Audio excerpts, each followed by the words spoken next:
Can we begin housekeeping comments, please? Thank you for participating in today's meeting. If attending in person, please do not connect to Zoom or teleconference while in the room, and please silence all devices.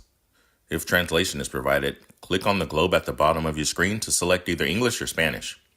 Public comment will be taken after each item. If you're in the auditorium and wish to comment, please use the iPads located in the lobby or complete a blue speaker card as available.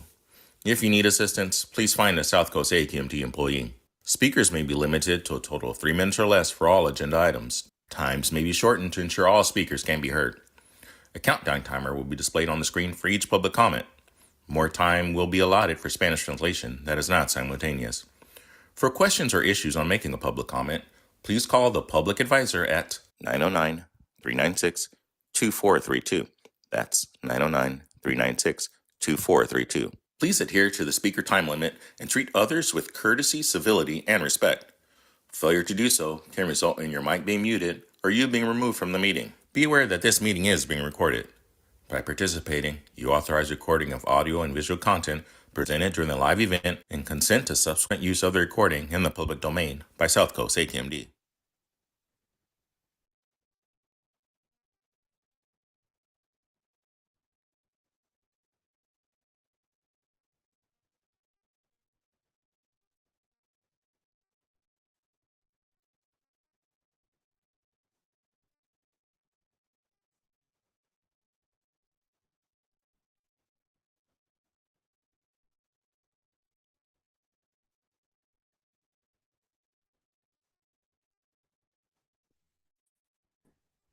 Good morning.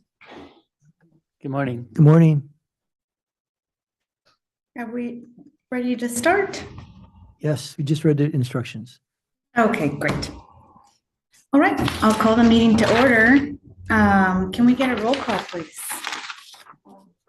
Good morning, Vice Chair Cacchiotti, Here. Mayor McCallan, Here. Supervisor Perez. I don't see him on yet. Chair Delgado, I'm here. we still have a quorum. Okay, great. And we'll get started on the discussion items. Well, hopefully he joins us. Any board member concerns? No, Madam Everybody's Chair. happy? All right, great. And then the approved travel report is in there, as well as out-of-country travel, if anybody has any questions. Wayne, anything that you need to report? Nothing that I need to report. Thank you. Okay. And then we have the agenda for January. Does anybody have any questions, or Wayne, anything we need to discuss? No, we're still good. Okay. And compensation approval, I didn't see, we do have some, don't we, this month? Yes. All I move right. approval, Madam Chair. Second. Okay, can we get a vote, roll call vote, please? Vice Chair Cacchiotti, Yes. Mayor McCallan, Yes. Supervisor Perez absent. Chair Delgado, Yes. motion passes 3 with 1 absent. Okay, and I've been checking online. I don't see anybody who's raised their hands to comment. So we'll move on to the internal engagement activities report. This is Dr. Herr Johnson. Good morning. Morning. Very excited, as always, to be in space with you all to give an update on what we have been doing for our internal engagements. You might not believe this, but in about 2 months, it'll be 5 years of us doing. What? I know. It hit me the other day. So super excited that we'll be able to share with you all. So as it is Friday, next slide, I'd like to introduce you all to Arlene Geronimus. She is a public health researcher and professor. Really and truly, she is the health effects professor. So she developed the influential weathering hypothesis that shows how prolonged exposure to environmental and social stressors affects long-term health, which we think is, a critical component, especially with our AB 617 program. So her findings have informed guidance to several different higher education organizations and agencies such as CDC, NIH, and Federal Advisory Council. So this is Dr. Arlene Geronimus, and she is our Fabulous Female Friday for today. Next slide, please. Again, our employee resource groups have been very active. What we've heard from them is at a time of probably great stress for many different groups. What has helped them is to be in space with one another, but also finding an opportunity in which to share aspects of their culture with us so that we can do better for the communities that we serve. And so our API group, our Black Employee Resources of Change, and our Persian ERG are all planning different events for the upcoming year for our agency employees to be able to participate. We've also invited members of our community to those events so that we can get a perspective and a focus on air quality as it relates to our work. So we're working a great deal with our employee resource groups. Next slide, please. We also had our Jedi think tank, which is an opportunity for our staff members to meet virtually to just talk about a subject matter that is relevant to the work that we are doing. This was a 3-part series on conflict. This was the second installment. It was built upon discussions, really exploring kind of practical approaches to conflict. Specifically, this one was focused on how to have difficult conversations while still being respectful. We know that that doesn't always necessarily happen. So it really, by doing the program this way and inviting people from all divisions, we really expanded our opportunity to cross-division dialogue, and attendees were able to compare experiences and share different challenges. We had about 40 staff members in attendance. You can see that one of the quotes was definitely learned something about navigating conflicts today, and so thank you. Next slide, please. If you have an opportunity, if you haven't already at the board meeting last week, but certainly today, we have our multicultural holiday observances displays that are up in the lobby. You see different ones here that are just right outside here.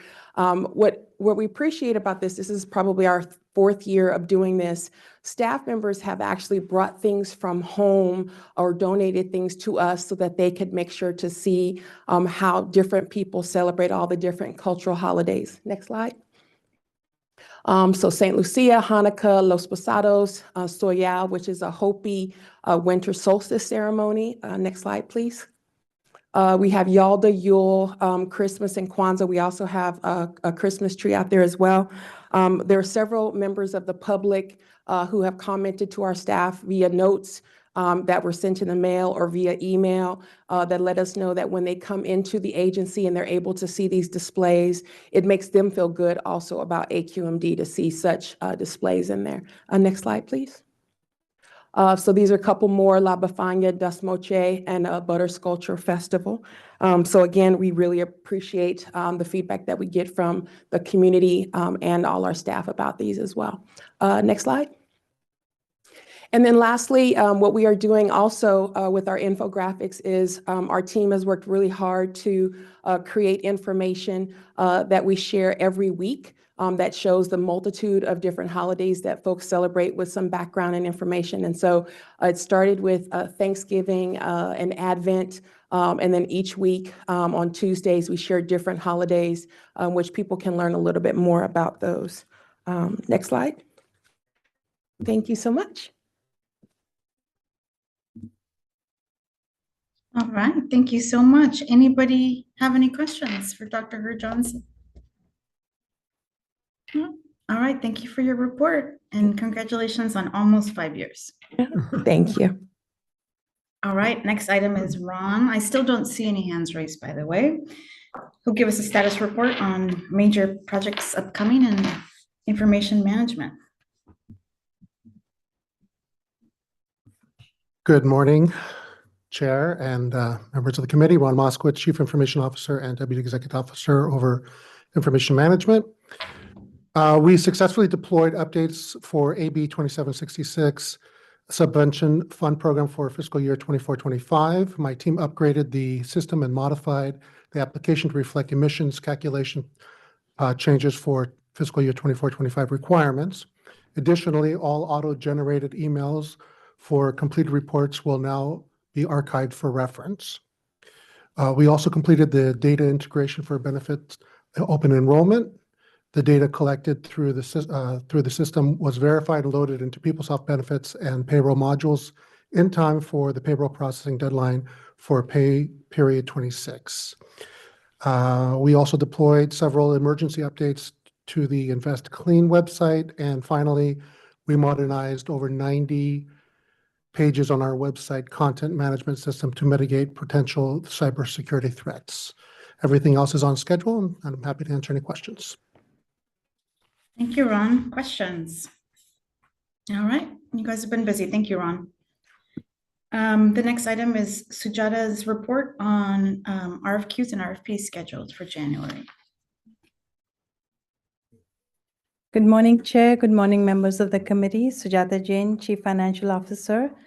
This action is to issue a request for quotations and qualifications, and it is to pre-qualify vendors capable of providing computer, network, and printer and hardware and software, as well as audiovisual equipment, and to purchase desktop computer hardware, upgrades for a new 2-year period. Funds for these services are included in the fiscal year 25-26 budget and will be requested in subsequent fiscal years. Happy to answer questions. And questions, board members? I don't see any hands raised. Thank you so much for that, Sujata.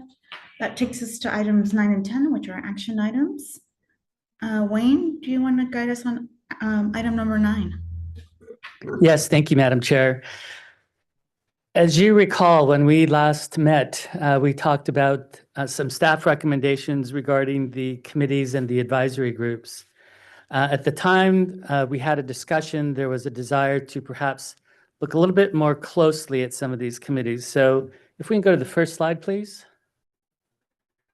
So we talked about the committees in general that we thought really we don't have much attendance. We don't really have those meetings held.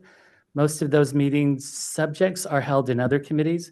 So for instance, we have climate change, which can be addressed in the Mobile Source Committee. But for instance, finance, we can really address in the Investment Oversight Committee. The refinery we would address through the Stationary Source Committee. Marine Port also could be addressed through the Mobile Source Committee. So we have these policy committees that really where the bulk of the work is done. And I think in the past, these other committees were really a way to address some of the assistant consultants' compensation. So in an effort to streamline all of this, we made some recommendations to perhaps close out those committees. 2 of those committees, there was a lot of discussion, and that was on the Local Government Small Business Advisory Group, as well as the Environmental Justice Advisory Group. So we go to the next slide, please. So we actually, this past month, it only seems like we had a couple of weeks to do it. We did reach out to a few of the stakeholders, and we did get, I would say, a lot of positive feedback with regards to there's a universal desire to increase the overall efficiency and effectiveness of these committees.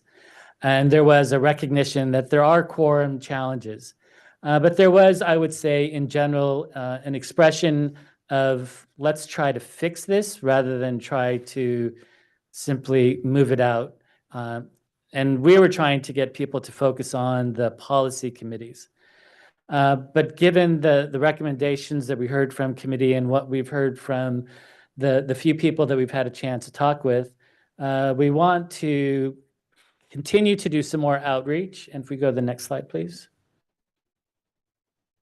So we want to continue to meet with a few other stakeholders, get some additional input, and then come back to the admin committee in the spring of 2026. That will give us time to get past the holidays, to actually meet with some stakeholder groups, to look at developing a charter that really focuses on informing the constituents that attend these meetings, so they can provide information and be advised on other actions that they would like to take with regards to the board and the board meetings itself.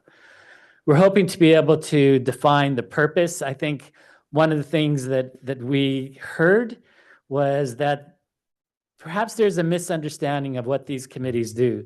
The committees are not an adjunct to the board. The committees are simply there to provide advice, their thoughts, their perspectives to all of you as you deliberate the issues and you vote on those issues. So we want to make sure that people understand what their specific role is, how they can provide input, and how they can shape the district's actions in terms of how it moves forward. So the charter, we hope to make sure that it's clear and define all of those things, including the purpose, the objectives, membership and terms, because another thing that we had heard was that sometimes we have the same people on different committees, and we really need to make sure that we're getting new perspectives constantly. And we want to make sure that we have that allowance for people to come in and join and not simply think that that's a committee for life, for example. That's an extreme view, but just wanted to make the point. So if we go back to the next slide or go on to the next slide. So our recommendations are, let's close out those other committees where we had agreement. That was particularly on the finance, refinery, marine port, and climate change committees. Pause on the LGSBA and the EJAG. We'll continue to meet with the stakeholder groups and individuals and report back to the admin committee in spring of 2026. And so we would ask you to move forward with that recommendation, and I'm happy to answer any questions. I think this presents a good compromise on, you know, moving forward to streamline what we can right now and then being thoughtful about how we address the other committees. So I'm comfortable with that. Board members? Yeah, Madam Chair. Yes, please. Thank you. So obviously, I did have a conversation with Wayne. He called regarding the Climate Change Committee. Now, mind you, the Climate Change Committee was dormant basically all my years that I was on AQMD, and I don't know how much longer than that. Basically, the entire time that I've been engaged. And then, you know, we try to bring it back and try to make it into an actual committee structure. And we were able to have a meeting or two, but, you know, I understand why we're moving in this direction because, quite frankly, although I do think it's important, it's, you know, people, all the stuff that we're doing impacts climate change, right? No matter what. So I think it all kind of revolves around that. But I also understand the fact that we have lack of resources. Staff is right now very thin. They're doing their best. They're getting pulled in many directions. You know, you got the 617, justice communities, you know, they're just trying to keep up. And, you know, obviously we know that because we are in the inside. Folks on the outside don't necessarily know all that, and, you know, they get blamed for everything. And I get it when many times maybe it's CARB's issue or maybe it's EPA's issue or maybe even another jurisdiction, a special district. But nonetheless, though. So I agree to go ahead and let's say disband, for lack of better words, the Climate Change Committee. However, I will say though that I do think it needs to be placed, or the concepts of climate change need to be an ongoing topic, if you will. A conversation, not only a talking point, but really purposefully thinking about everything we do related to climate change. So I'm not exactly sure, Wayne, where we landed regarding which policy committee it would fall under. But I just want to make sure that it's definitely discussed in one of those policy committees, whichever one it is. And if maybe you can elaborate a little bit more on that, Wayne, I think that'd be helpful for everybody to hear. And especially me, just so I can kind of remember everything we discussed. Yeah, thank you, Supervisor. We had talked about addressing climate change issues within the Stationary Source Committee, given that's where we have, when it comes to the areas in which we have authority, the most authorities on stationary source committees. And so we felt that given all of the impacts that you see in the energy sector, very important. The mobile source sector is also very important, but I think from the stationary source perspective, we have probably a little bit more flexibility to address some of those issues. So we would bring these type of issues, and as you said, Supervisor, make it a point, and I know with Mayor McCallan, he will definitely keep us to our word. Yeah, so because the other concept that I was thinking, or the other committee I was thinking was the ledge committee. And let me tell you why, and not to say that it can't be in stationary. Because truly, at the end of the day, we're always talking about policy in the sense of like, when it comes to climate change, it's not just a discussion about climate change, but what are we going to do about it? Right. And how I look at it is the best way for us to move on those efforts, in which it's sustained, if you will, with potential resources, is through policy, which in my thinking, maybe a committee that it should sit under would be the ledge committee. But I'm not neither here nor there. I'm open to any ideas, but I just want to give you that thought because I don't think I expressed that to you last time. So I very much appreciate hearing that. We can certainly make climate change issues one of the key tenets that we look at in the legislative committee in terms of keeping track of the issues and legislation and how it might affect us.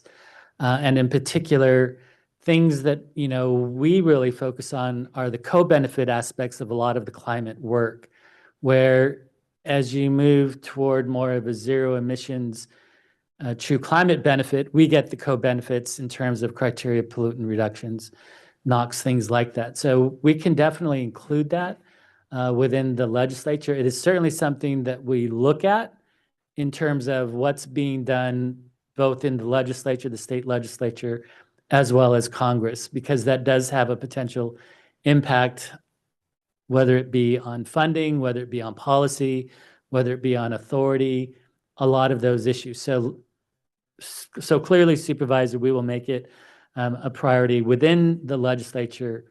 But I think when it comes to the action and the day-to-day type issues, stationary sources is the most sense. okay. Just wanted to bring that up and just wanted to have some conversation about it. Thank you. Absolutely. Thank you. Other board member comments or questions? I don't see any hands raised from the public. Madam Chair, I agree with your comments, your sentiment, and also with the supervisors also. Thank you.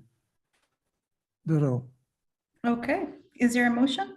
We have Oh, I'm sorry, two there's a- in-person public comment speakers. Oh, okay, go ahead. We'll start with David Rothbart. Good morning. I'm David Rothbart. I'm representing Clean Water SoCal. And first, I want to thank Wayne and staff for meeting with us to talk about how to reform the Local Government Small Business Advisory Group. As a member of that group and other groups, I say we certainly have not been as effective as we should be. I think we kind of lost our way on how to look at things and how the group should, focus on how we're providing advice from the community for not only staff's benefit, but the board's benefit. So we really need to look at how do we put items on the agenda that are productive and useful, and we don't have redundant efforts. We don't want staff having the same presentation 5 times. We want to make sure whatever we're talking about makes sense and we're focused. One thing I was looking at as far as kind of what was done in the past, if you go back in the past, 25 years ago, there was a blue ribbon panel that was formed, a small group of people to say, how do we do this? How do we have an effective group to provide advice? I'm not saying we have a grandiose process. I think what Wayne's doing is great, but just more of it would be nice to make sure we have a thoughtful process to make sure the understanding from local government and small business and others are brought to an advisory group in a productive way. And what rules should we set forward for a quorum and having advice passed on should be a thoughtful process where stakeholders, staff, and even the board should chime in on how do we do this effectively to be productive. So look forward to continuing the discussions, and thank you again, Wayne. Next, we have Rita Loof. Good morning. Rita Louf, Director of Environmental Affairs for RATIC International. I've been serving on the Local Government Small Business Advisory Committee for about a decade. I was really disheartened and surprised to find out that staff was recommending eliminating the committee. Our committee was not informed of staff's plans, and I became aware of the proposal after the November Administrative Committee meeting.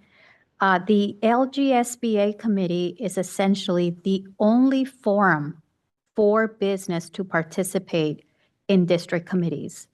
We are prohibited from holding seats on any AB 617 committee.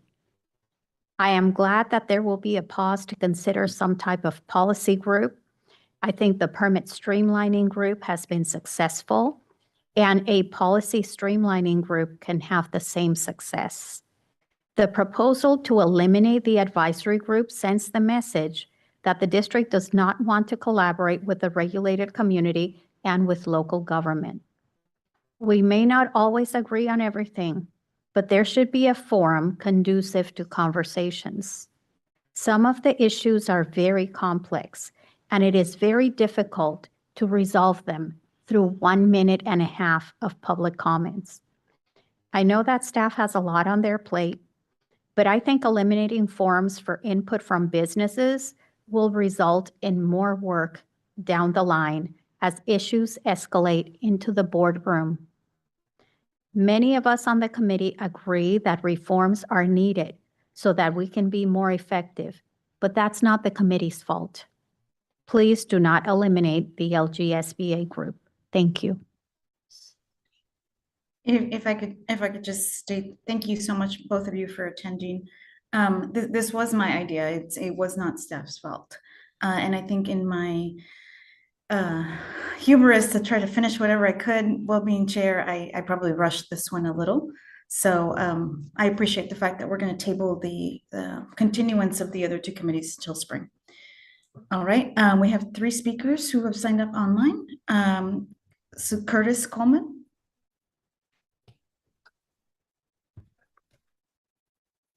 Yeah, good morning. Kurt Coleman, Executive Director, Southern California Air Quality Alliance. We generally do not have any problems with the approach that Wayne and the staff are taking to implement your recommendations, Madam Chair. I think it will be very important to develop the structure of the policy committee and the guidelines and how it's going to operate. And I think that, I guess I would second David Rothbart's recommendation that we assure that we have appropriate and breadth of stakeholder consultation on this and input into the process. I look forward to hopefully be one of those who would be have some input on it. I think it's important that while new ideas be sought and considered going forward, I think it's also important to have knowledge of people on board with knowledge of the history of the district and what has worked in the past and what's been tried and hasn't worked. So I think you really need a blend of sort of old hands and new ideas. And so I think these are some of the things that we look forward to working with you and the staff to address these issues. Thank you. Thank you. We've got some James from the City Council in Upland. Welcome. Good morning, Chair Delgado and Administrative Committee members. My name is Councilmember James Breitling, representing the City of Upland, and I serve as a local government representative on the Local Government and Small Business Advisory Group. I want to begin by emphasizing that local governments share the district's mission. We all want meaningful, lasting emission reductions and healthier air for our residents. Cities are on the front lines of that effort. We work directly with the people who live in our communities. We understand local conditions, and we are responsible for implementing many of the policies that ultimately support the district's goal. That's why I'm here today, to encourage that the committee reform and strengthen the LGSBA. When structured effectively, this group can be a real asset to the district's mission, helping ensure that emission reduction strategies are practical, well communicated, and implemented successfully at the local level. Local governments bring something unique to the table. We know our neighborhoods, we know our small businesses, our infrastructure, and our residents' day-to-day realities. When cities and small businesses are engaged early, regulations are more likely to be understood, embraced, and complied with, leading to better outcomes and faster progress towards emission reductions. If there are concerns about efficiencies, focus, or participation, those can be addressed through thoughtful reform.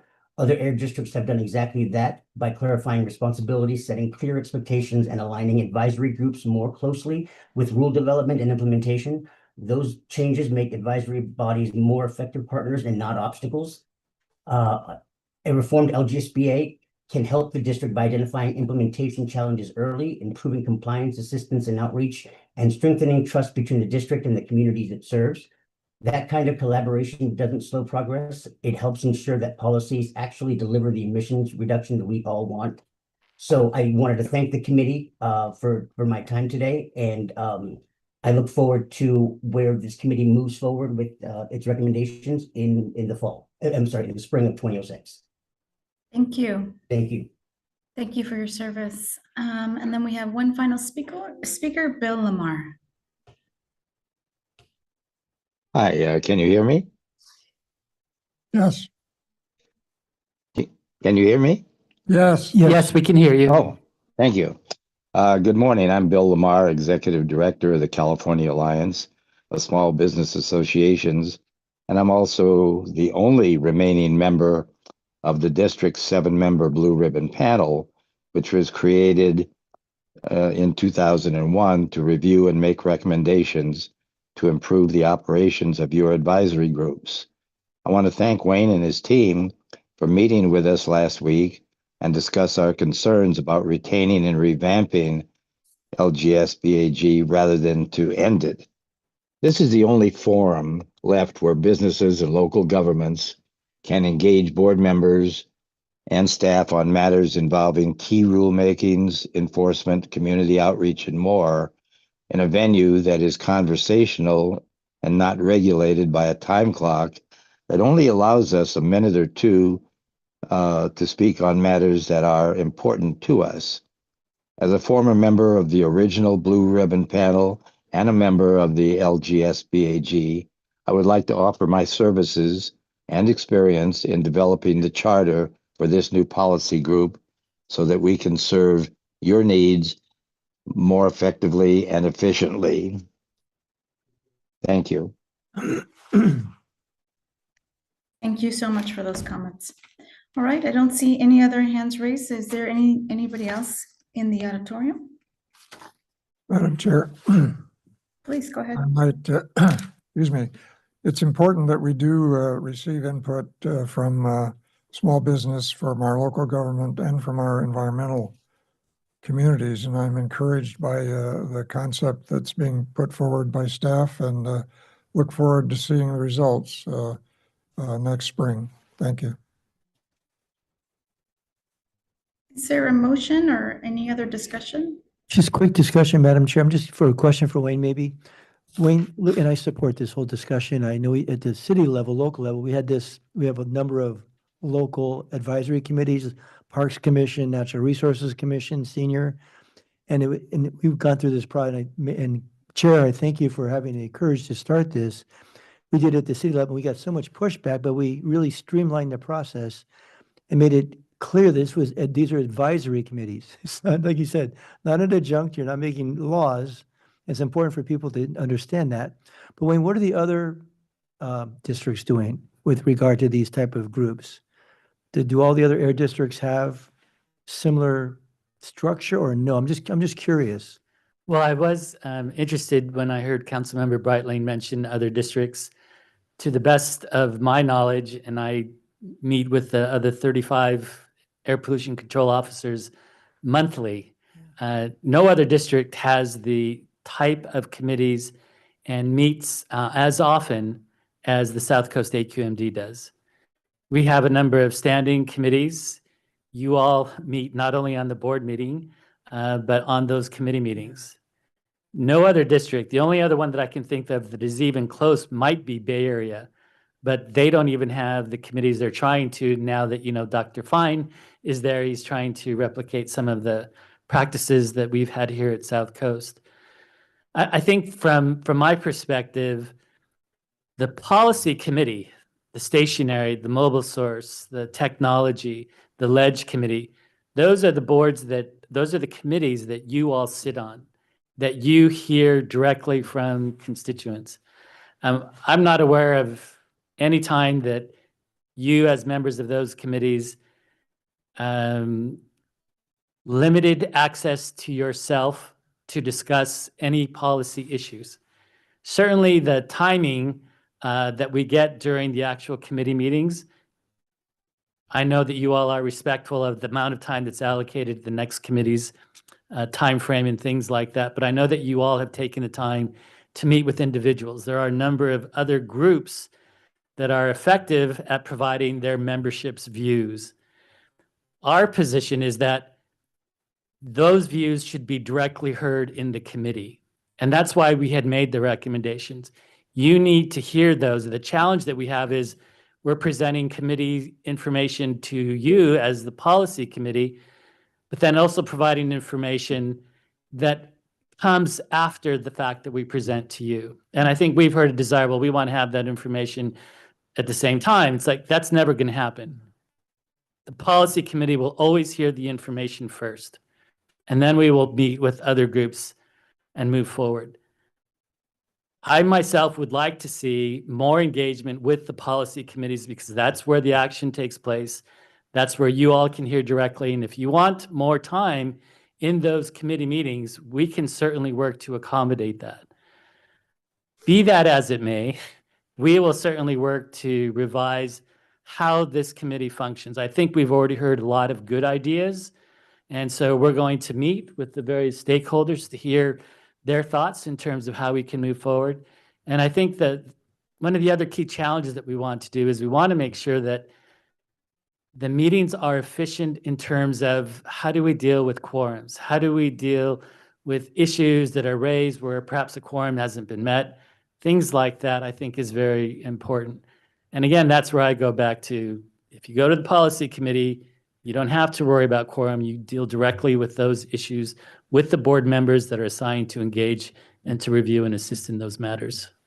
So Wayne, I agree with you 100%. And when our city council just considered this in the last few months, we had, compared to other cities, we had like 12 policy committees, advisory committees, Larry, and we cut it down, but there were some we said, okay, instead of every month, cultural heritage got to meet every month, planning commission every month, public safety, we're going to meet every other month, community services every other month, public art committee every 3 months or as needed.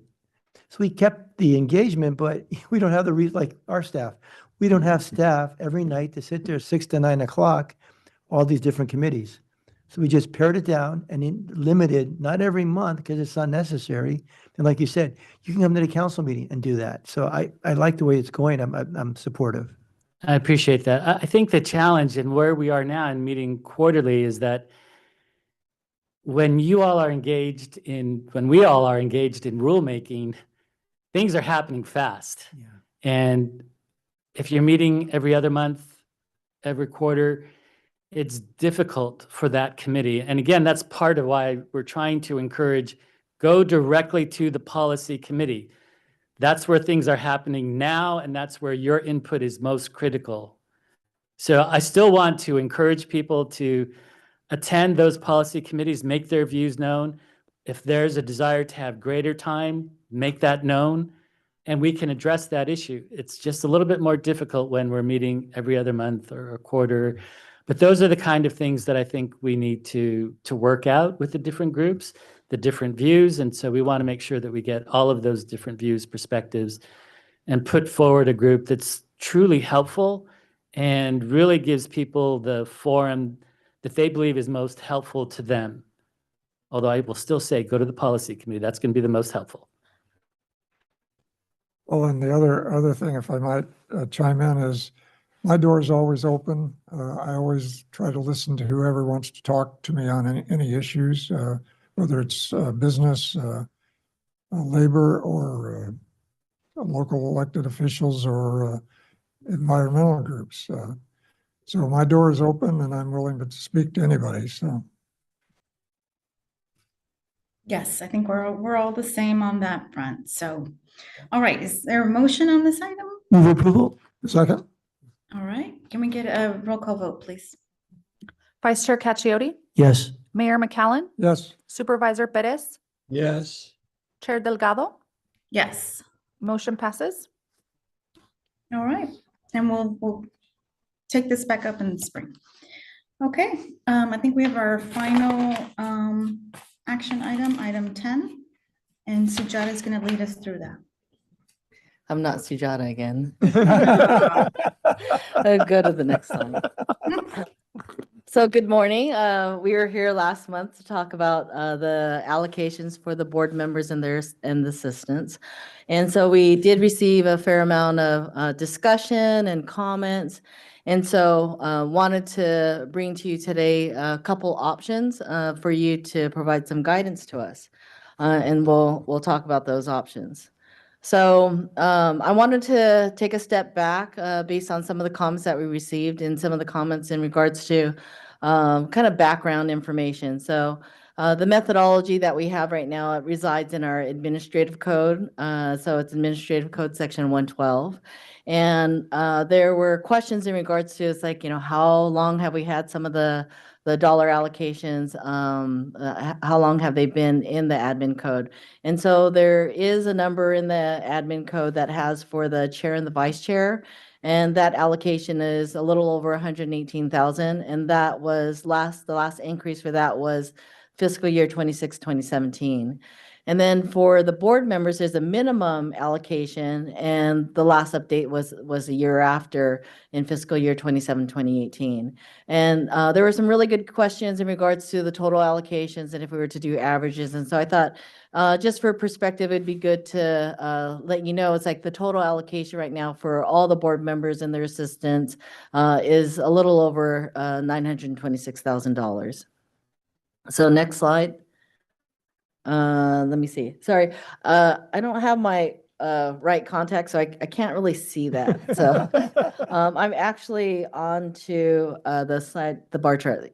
Okay, so this slide here is just the current allocations, and just wanted to give everybody sort of that perspective and what that looks like for the current allocations. And that current allocation, which I had highlighted, is just a little over $926,000. And so next slide.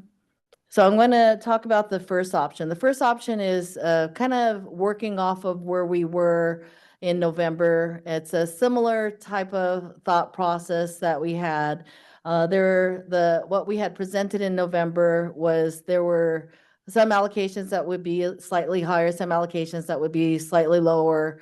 But wanted to kind of go back with the comments that we received in terms of recognizing that regardless if a board member is on a committee, that they're still, the assistant and consultant is still doing a lot of work to prepare the board member for the board meeting. So we increased the amount for the board members for the attendance of the board meetings. And then also wanted to bump up a bit on the CARB board member. And so what I'm going to be presenting to you is a different allocation approach off of the similar type of methodology, and the total allocation is going to be about $50,000 more. Next slide. So this is just to show you the difference between what we presented in November and what the proposed changes are. So like I was mentioning, the increase for the board members, for the board meetings, going from 24 to 36. The things that are in the green are the increases, and then that kind of light orangey color is a decrease. So that's just kind of the summary there. Next slide. So what we would have here is there'd be, what I had presented last month was about $51,000 increase. This is a $53,000 increase, so $2,000 more. Every board member, including the chair and vice chair, all the allocations are, kind of inching up just a little bit more. There's no board member, assistant, consultant that would have less in terms of the allocation with this approach. So this is option one that we want you to think about. And I'm going to now talk about the flat allocation approach. Next slide. So the flat allocation approach was something I think, Mayor McCallum, you had brought up in regards to, what if we were to look at an average or kind of a flat allocation approach? And so we have two options that we want to present to you. And both options, they both incorporate an increase for the chair and the vice chair from going to 118 to 120,000. The South Coast AQMD representative for the cardboard would get an additional 15,000 above the flat rate. And then all other board members would receive this flat allocation.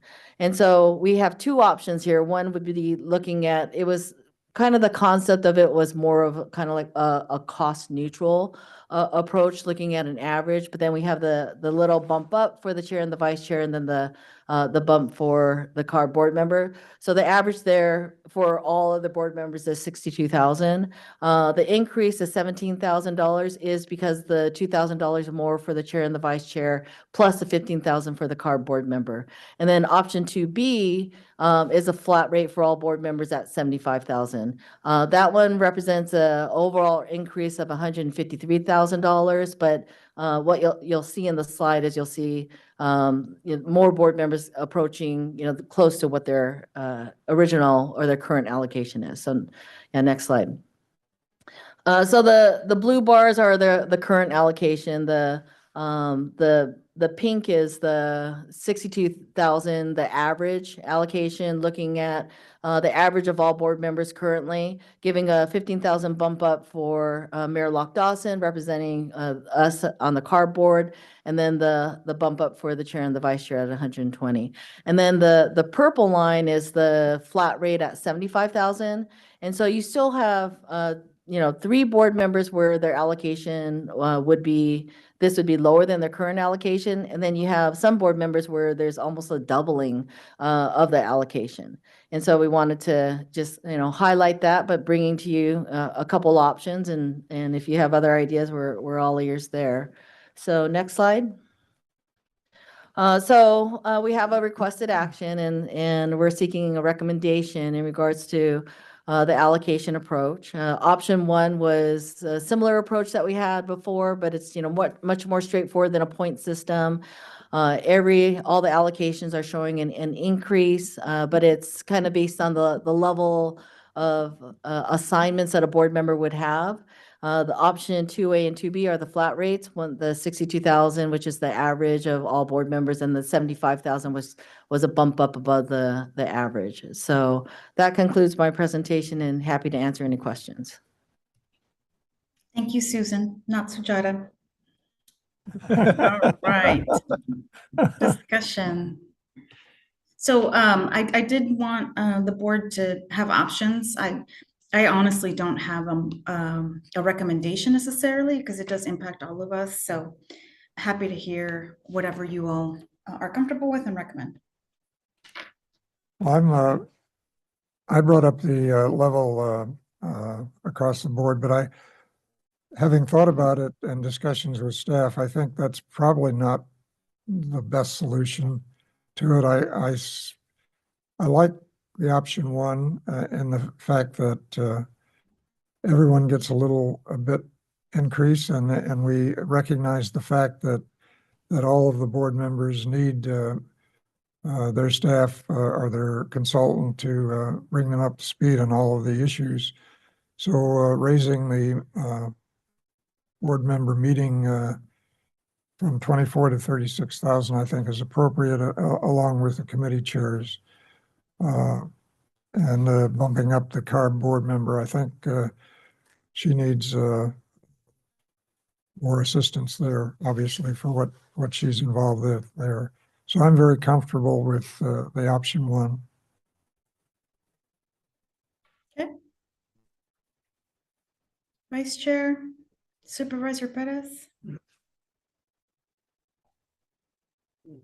Vice Chair, you want to go first? I don't have any strong feelings, Supervisor. I'm leaning towards Larry's option 1, but I have no strong feelings. I'm willing to listen and then decide. Yeah, I pretty much agree. They're great options, all of them. everyone wins in the day, which is a good thing. But I think the first option is probably still the best. Vice Chair, I echo your sentiment. I'm okay with the desire of the committee. I like all the options, so.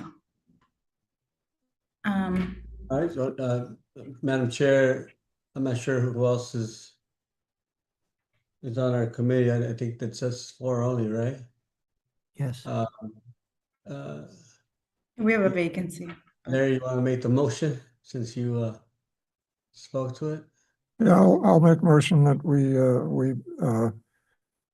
choose option one, and question is, does it go in effect immediately or sometime later?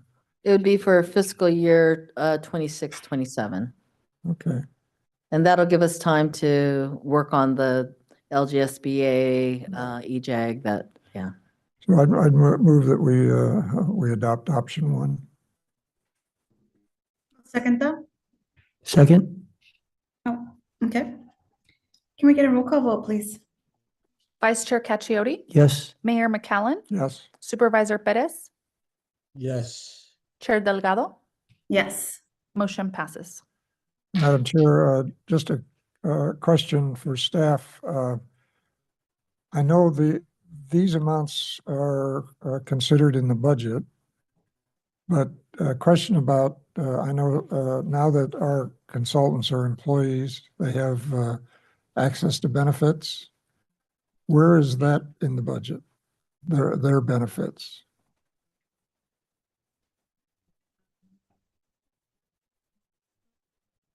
It's built into the governing board budget. So it's part of this budget? Well, it's part of our overall budget, but in the portion that's for the governing board that we have Okay. allocated, yeah. I understand.